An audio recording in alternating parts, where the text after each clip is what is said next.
What is up? Hello. It's the new year. We've just finished our first week of 2023, and I have just a couple questions for you. Did you set any New Year's resolutions? And how are those going for you so far? It's really easy to set a whole bunch of New Year's resolutions with the best of intentions, but sometimes it's hard to follow through on those resolutions because they're not quite structured or outlined to set you up for success. So I want to go through setting up a SMART goal. But this SMART goal is a little different from other ones because it has two A's and then an S on the end. And it's not a SMART goal, but it's a SMAARTS goal.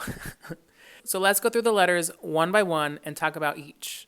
The first letter is S for specific, just like your regular SMART goal. Maybe you set the resolution of being healthier.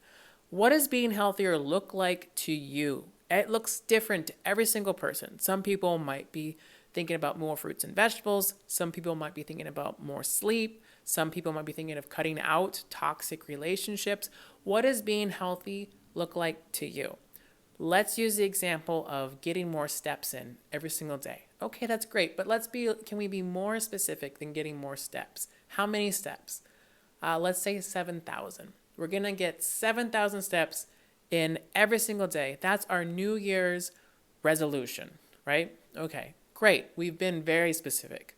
Let's go to the second letter, M, measurable. Steps are really easy to measure. You just count them up, right? Most phones, smartwatches, etc. have some sort of step counter built into it. So it's going to track your steps for you. So it's an easy thing to track.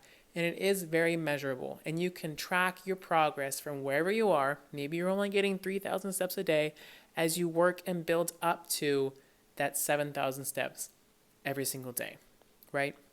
The next letter is A. And this A is for adjustable. Life happens. Stuff changes. Free time changes. Your goals change. What you might want to accomplish changes. So having a goal that's adjustable, should you get sick and you can't get that 7,000 steps in, or maybe you run out of free time and you can only get 6,000 steps, or maybe you actually want to get 10,000 steps. Having an adjustable goal makes you more likely to succeed when things pop up, things get in your way, situations change, or you want to do even more. The second A is for action-orientated. How are you going to get to that 7,000 steps every single day, right? Some examples might be, I'm going to park the car farther from the entrance to the store, so I have to take more steps to get into the store. Instead of taking the elevator, I'm going to take the stairs. I'm going to go for a 10-minute walk every 2 hours. What action steps are you going to take and add into your life to help you reach your specific goal that we've set? The next letter is R for realistic, and this is all about setting goals that are within your ability. It's within your personal safety. It's appropriately challenging for you. If you're only getting 3,000 steps a day in our example, and you suddenly want to get 1,500 steps, that's a really, really big increase. And yes, it's doable, but it might not be the most realistic goal to set out right in the beginning. So that's why we have adjustable goals. You aim for 7,000 first, and then you aim for the 1,500. So you're adjusting your goal as you're going. You're working towards your healthier life, which looks like taking more steps in your day. So the next letter, T, is for time sensitive or time bound.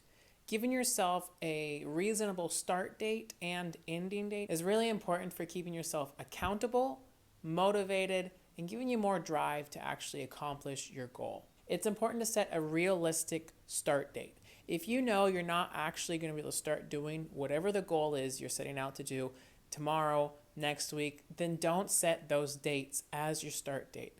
Get the equipment you need. Get the foods you need. Whatever you need to accomplish your goal, get it.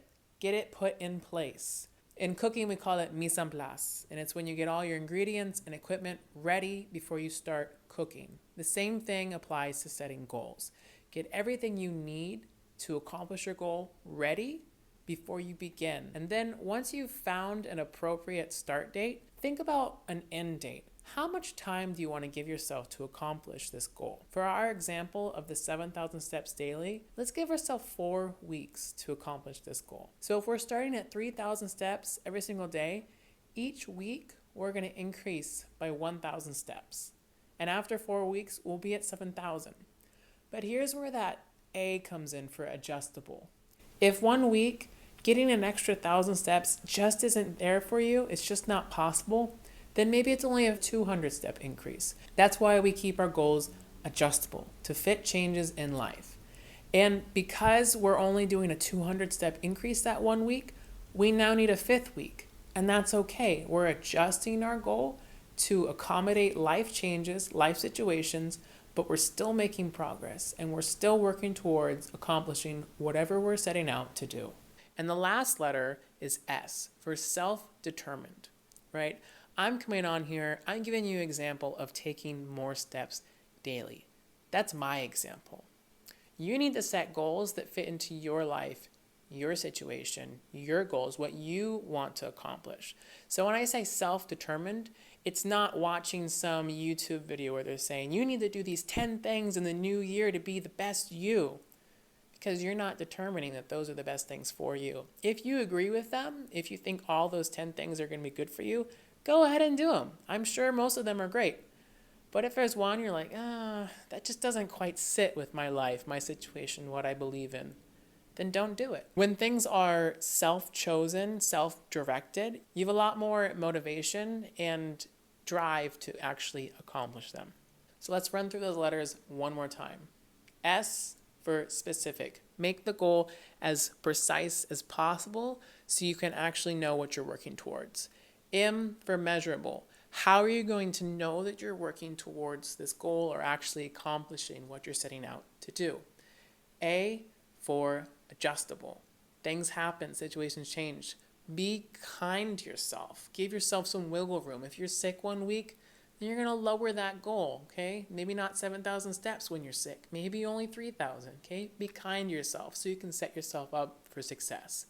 The next A, action-orientated. What steps are you going to take to help yourself reach this goal so you can really set yourself up for success and not for failure? R for realistic. Is it a goal that you can actually accomplish? It's something that's feasible. It's not a big step up, right? It's appropriately challenging, and for your situation, it's safe for you to do.